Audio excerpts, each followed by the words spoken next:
अंबिका मंदिरात नवरात्रोत्सवाच्या पार्श्वभूमीवर स्वच्छता.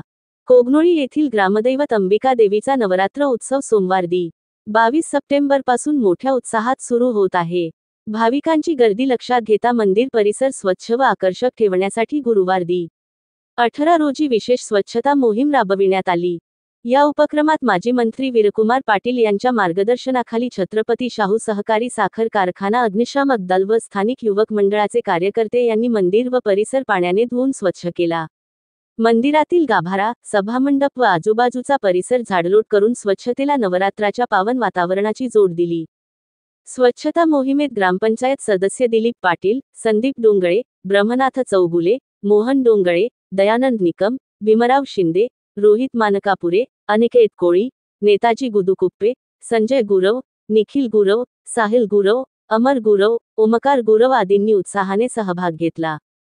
तसेच शाहू कारखान्याचे विकास पाटील, विवेक पाटील, महेश चौगुले, प्रकाश सूर्यवंशी यांनीही स्वच्छतेच्या कार्यात योगदान दिले.